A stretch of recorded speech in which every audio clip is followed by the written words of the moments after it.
Hey, this is CANDIA RAQUEL, founder of Centro de Poder.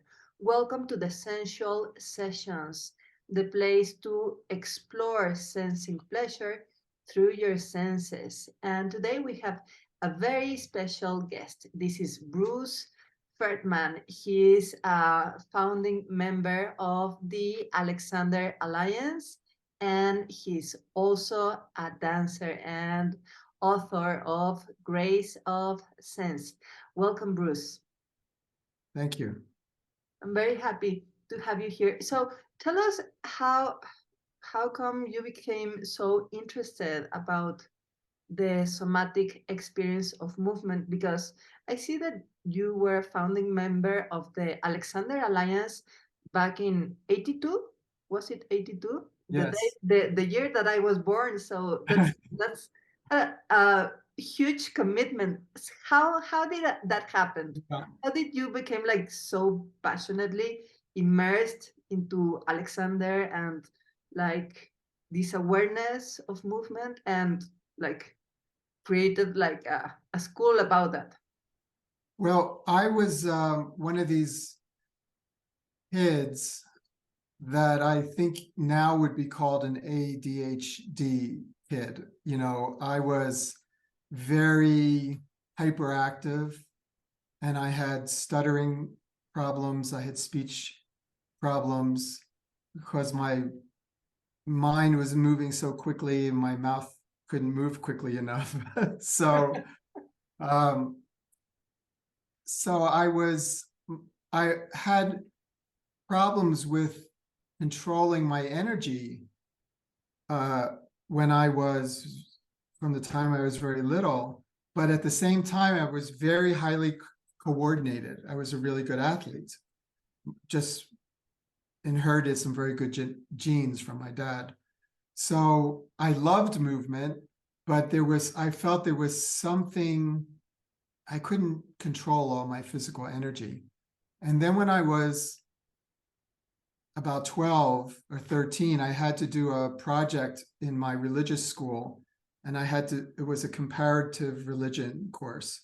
So I chose to study Buddhism. And the reason I did that was because when I would see these images of the Buddha sitting, I thought, well, one, he has a great body, right? First thing I thought of, I said, he has this beautiful physicality about him, right?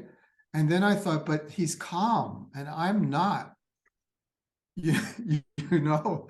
So I said, how does he do that? Like how, is there any relationship between the guy's body and his mind?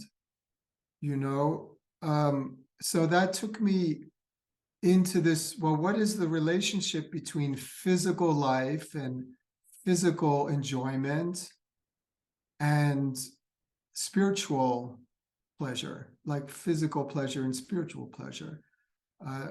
And that became, or, physical happiness and spiritual happiness. Like, what is the connection? And that question has fed me and directed me for 60 years, because I'm Forever. 73. So it's just, and I've never tired of the subject. Yeah. Wow. So since you were 12 years, you had like this glimpse of there must be something more. Like, how come the Buddha is so fit and good looking, but so calm? That's right. He's like a super daddy, super fit. Yeah. And And I never saw, yeah, I never saw an image of a spiritual teacher that was so physical, yeah, physically refined. It's almost like the opposite image of the crucified Christ. yeah, definitely, definitely. They're actually about very much the same subject. It's just that one is a depiction of life as suffering, and Yes, Buddha's image is the life of how to end suffering or how to lessen suffering. So they're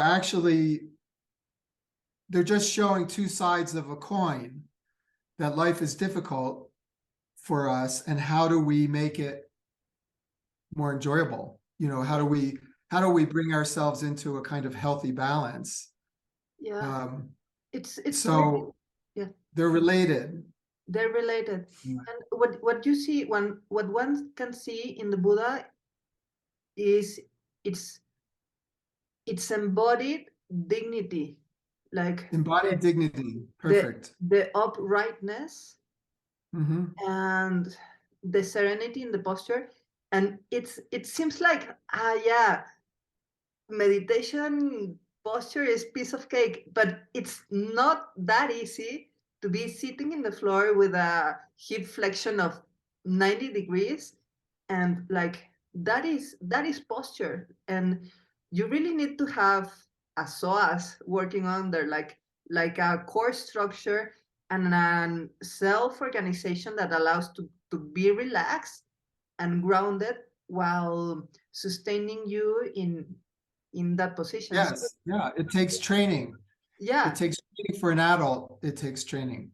yeah, Yeah. yeah. For a kid, it doesn't take training. Like Not so we much. all used to play in the sandbox in Buddha Yes. position as if Yeah. nothing.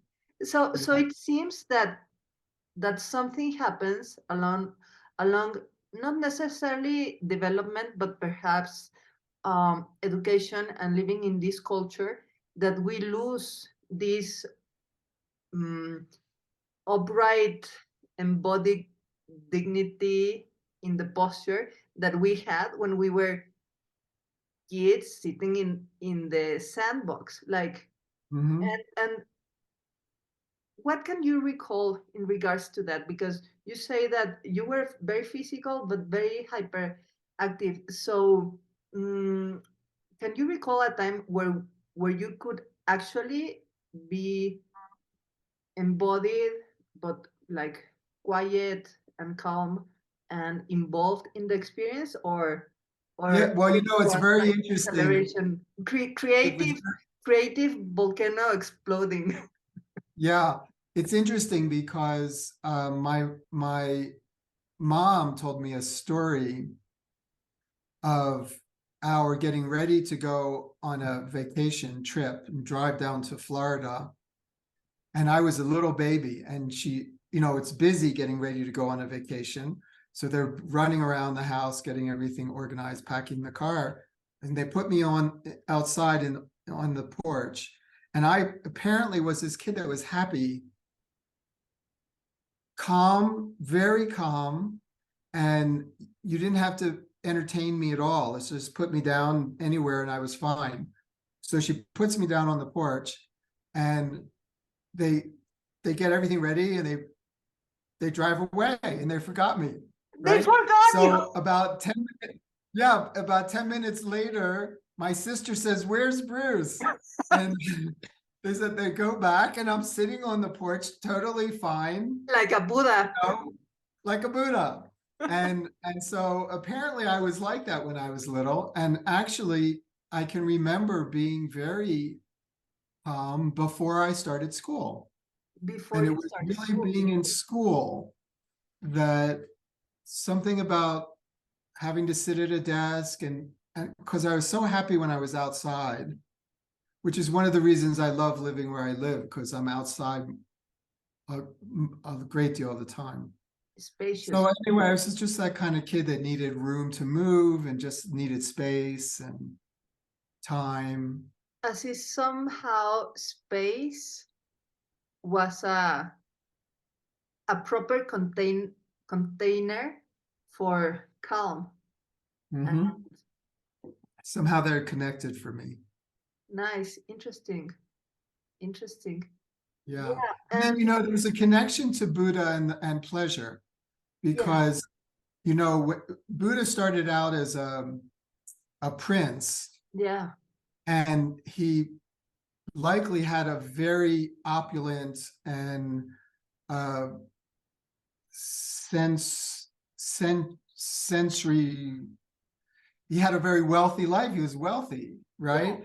You probably have all the things that wealth gives Provide. you, can give you, all the pleasures that everything that you could buy and want that way, but he was dissatisfied.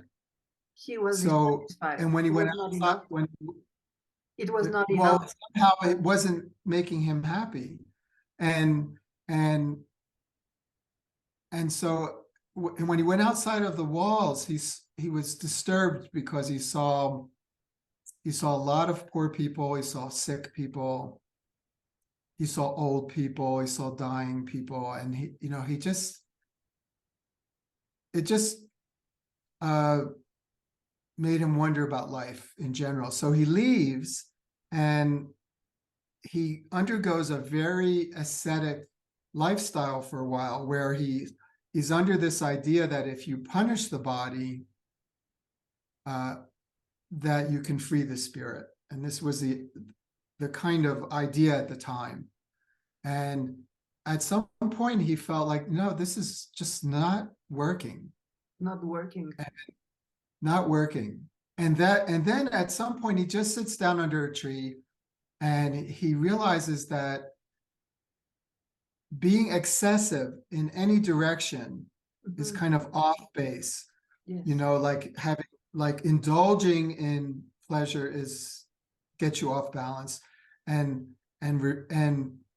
depriving yourself of pleasure gets you off balance. Yes. Right. And then he figures out this way, this moderation, and he just goes down to this village and he sees a woman and he says, I'm hungry, and she gives him milk and honey. Milk and honey. How Yeah. sweet. Yeah. So that's the beginning of a different approach. Yes. And I think it's an approach where that starts to respect the body. Respect the body. Yeah. And that's why when you talk about this physical refinement and dignity, this connection between the two, and then then pleasure is connected. Pleasure is connected. Pleasure comes into that. It's a certain kind of pleasure that takes us into your subject of sensuality. Yeah, sensuality. So and that gets us talking about what we were talking about before. Yeah. So what is the difference between sensitivity, sensuality, and sexuality? Yeah. Okay. So sensitivity, I sometimes call sensory receptivity. Sensory receptivity. Yeah. The ability to receive the world and yourself through your senses, right? Because we have senses that allow us to receive the world, information from the world. But then we also have senses that allow us to receive information about ourselves, particularly kinesthesia and proprioception. Yes. That and touch to some degree, because we can touch our own bodies, but also the world is touching our body. So like when we sit on a chair, yes, we're being taught. Sit on a chair,